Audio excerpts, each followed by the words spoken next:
Cette formation de l'Umpire Academy s'adresse aux personnes désireuses d'apprendre les bases de l'arbitrage pour les premières catégories sur petit terrain, à savoir les catégories U7 et U8.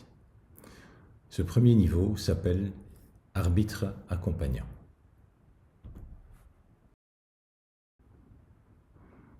Avant de faire vos premiers pas sur le terrain, il est nécessaire de savoir quel sera votre rôle en tant qu'arbitre accompagnant. Comment jouer votre rôle et quelles sont les règles que vous devez connaître et faire appliquer.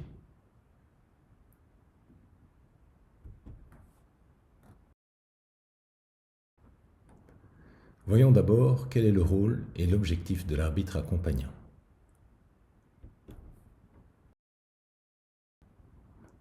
Le rôle de l'arbitre est de faire en sorte que la rencontre de hockey puisse se dérouler selon les règles de la catégorie et en toute sécurité pour les joueurs et joueuses, et de respecter la durée du temps de jeu imparti.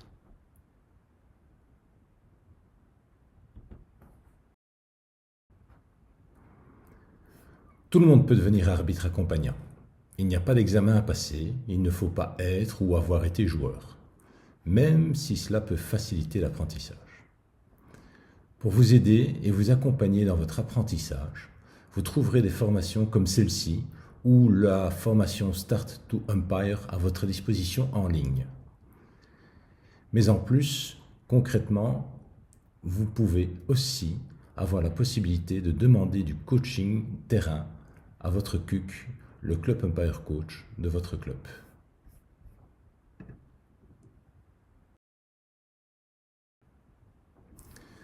Que vous soyez joueur ou joueuse de plus de 12 ans, parents, grands-parents, que vous soyez pratiquant ou non, vous pouvez, au terme de cette formation, commencer à arbitrer sur petit terrain.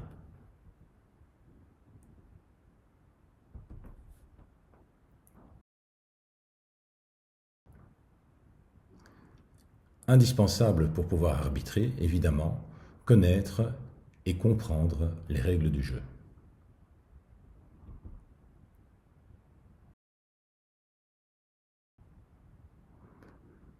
Pour chaque catégorie sur petit terrain, il existe un pictogramme adapté qui reprend l'essentiel des informations à connaître pour débuter une rencontre.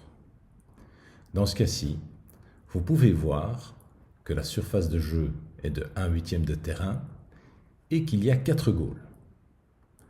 Qu'il faut minimum 2 joueurs pour débuter la rencontre et qu'ils jouent à 3 contre 3 et ainsi de suite.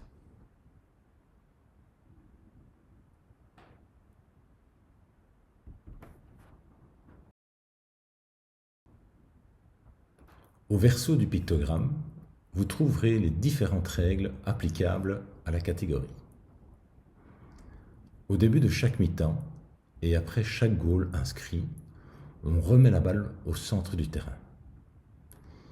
Il y a des limites de la surface de jeu, tant sur les côtés que sur la longueur. Quand un joueur touche la balle du pied de manière volontaire, il faut alors siffler une faute contre lui, un kick. Voici une vidéo reprenant les différentes fautes qu'il faut sanctionner en tant qu'arbitre dans les catégories U7, U8 et U9.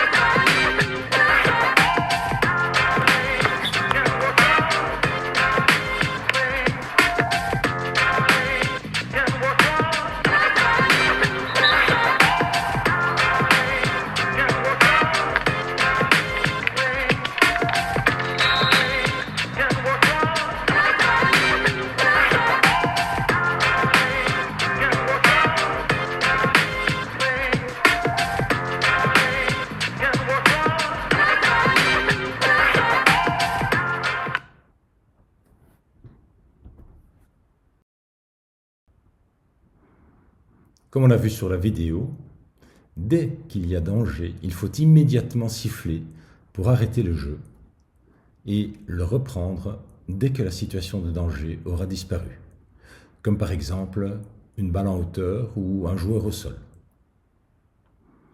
Veillez à faire respecter les distances sur coup franc. Les joueurs de l'équipe adverse doivent se trouver au minimum à 3 mètres de distance de l'endroit où le coup franc doit être joué. Il n'est pas nécessaire de faire une passe pour lancer le jeu après un coup franc. Le joueur peut directement partir seul avec la balle. C'est ce qu'on appelle une self-pass. Comme vous pouvez le voir ici sur le bas de ce slide, il est important de bien comprendre la règle afin de pouvoir valider un goal.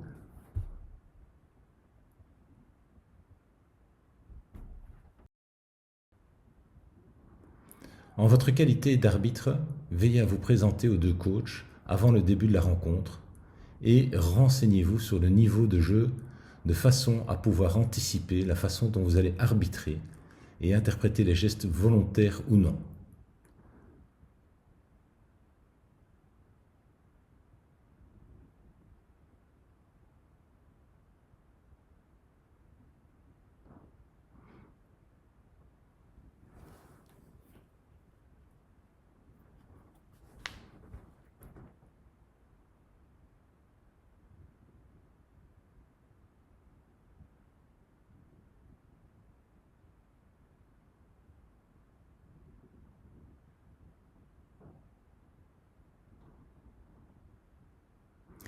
Pensez également à bien vous placer et à bien vous déplacer sur le terrain afin d'accompagner le jeu le plus efficacement possible. Utilisez bien votre sifflet lorsque c'est nécessaire. Sifflez fort pour être certain d'être entendu par tous, tant les joueurs que les coachs et également les spectateurs au bord du terrain.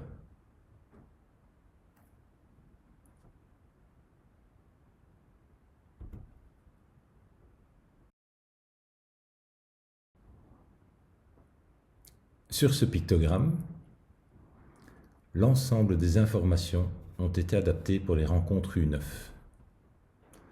Cette fois-ci, on joue sur un quart de terrain avec 2 goals. On voit qu'il y a un gardien de but qui prend part à la rencontre également. Et cette fois-ci, le nombre de joueurs est de minimum 4 et de maximum 6 sur le terrain par équipe.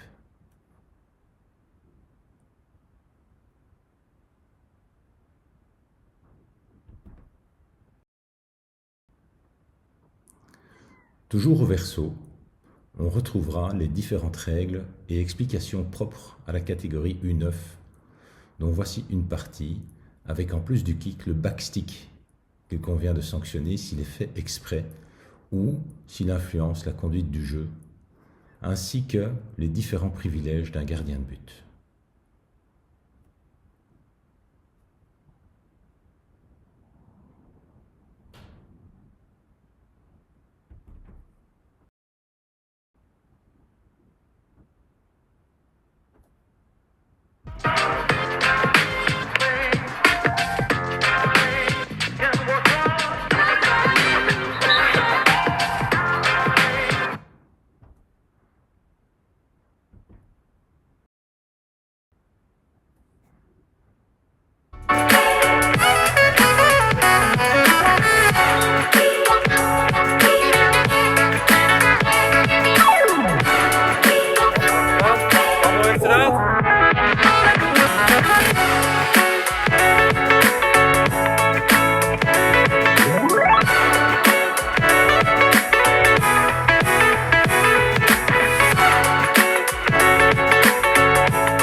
Dans le rôle de l'arbitre, le placement et le déplacement sont fondamentaux afin de pouvoir être dans les meilleures conditions pour suivre le jeu et voir les différentes fautes.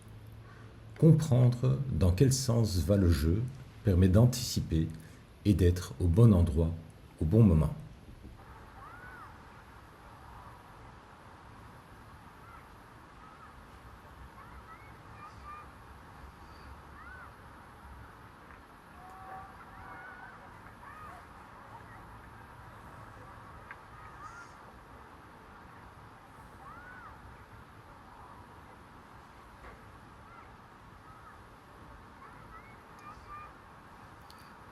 Ici, l'arbitre anticipe bien l'attaque des rouges et donc recule de façon à toujours avoir de l'avance sur le jeu et rester face à celui-ci.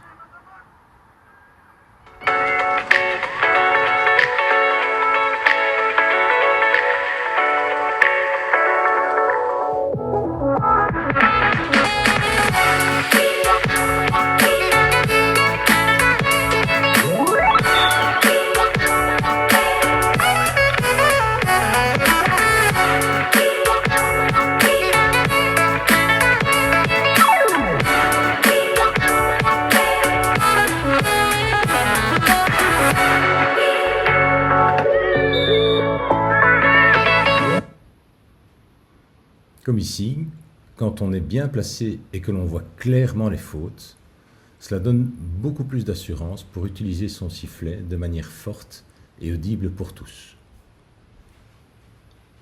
Il faut former une équipe avec le collègue, arbitre, et lui faire confiance dans ses prises de décision. C'est pourquoi un arbitre ne sifflera pas dans la zone des 10 mètres de son collègue.